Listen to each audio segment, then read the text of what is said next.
the hidden reason why many horses all around the world don't get appropriate healthcare. When it comes to equine healthcare and about some horses not getting the care they need, you might be thinking about the care not being available.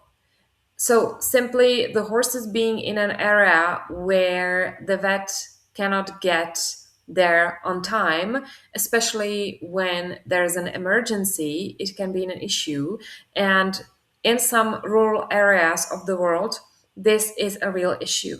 This is one of the issues why horses or other equines or other animals don't get appropriate care. Another issue might be financial resources of the owner. And this can be a big issue. I know equine healthcare is expensive.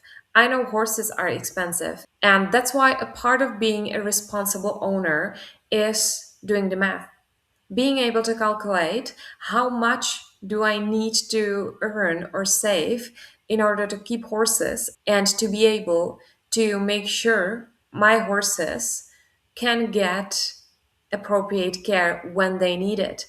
Because shit can happen, and it can totally happen that one day your horse will need a surgery or other type of procedure, and if you want to make sure that your horse will get the appropriate care, you have to be able to support it with your finances.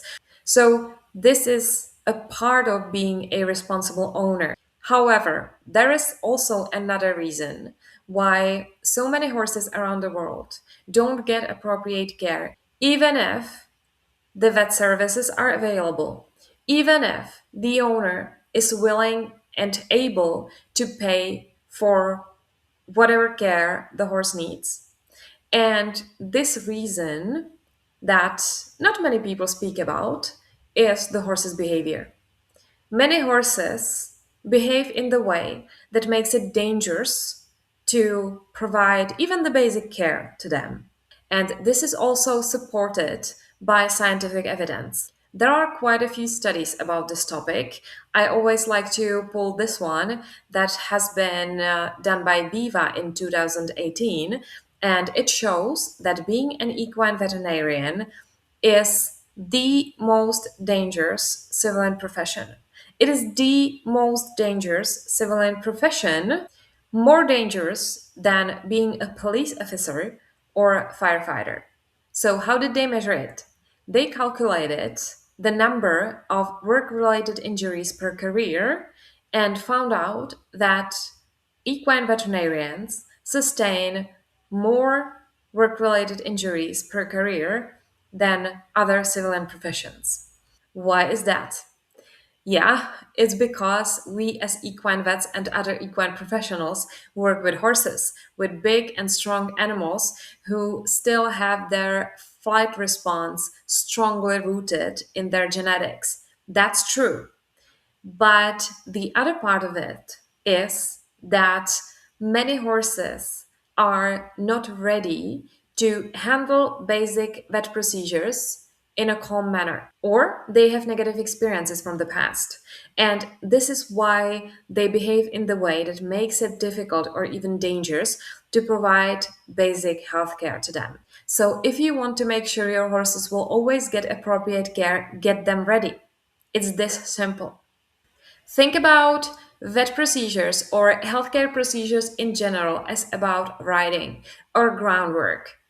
Because the truth is that horses learn in the exact same way, whether you are getting them ready for riding or whether you are riding them already, or whether you are doing groundwork, or whether you or your vet or your farrier are doing healthcare procedures or husbandry procedures. The learning principles are the same. The process of learning is still there. Now, let me ask you one question. Would you put a saddle on a completely green horse, or maybe even a feral horse, for the first time, expecting that the horse immediately becomes a safe horse to ride and that you can take this horse to the show the next day? Of course, you wouldn't. Especially if you are an experienced horse person, you wouldn't do this because you know that even if miraculously the horse would tolerate everything, you would set them up for failure in the long run, right? But when it comes to healthcare procedures, for some reason, we mostly expect the horses to know exactly what to do, to know exactly how to behave, and to behave calmly. But nobody actually trained the horse to do this. We usually don't take time to get our horses ready for these situations. So, my tip for you, if you want your horses to get appropriate care all the time, approach healthcare procedures in the same way you approach training. Get your horses ready. Dedicate some time to training your horses for these situations, and it can be as little as 5 minutes a day. In the long run, it will make a huge difference. Horses can learn to cooperate in many different healthcare procedures. It's called the equine cooperative care, and honestly, as an equine vet and a trainer, I believe that this is the future of horse care. This is the future of equine healthcare to do whatever procedures we need to do in cooperation with the horse instead of on the horse.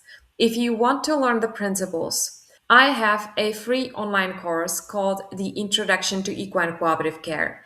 I will put the link to this online course down below this video so that you can watch it and learn the basic principles of how to get horses ready for these real life situations. Your vets and your farriers will thank you. Thank you so much for watching, and thank you for being interested in a different way of working with horses. See you in the next video.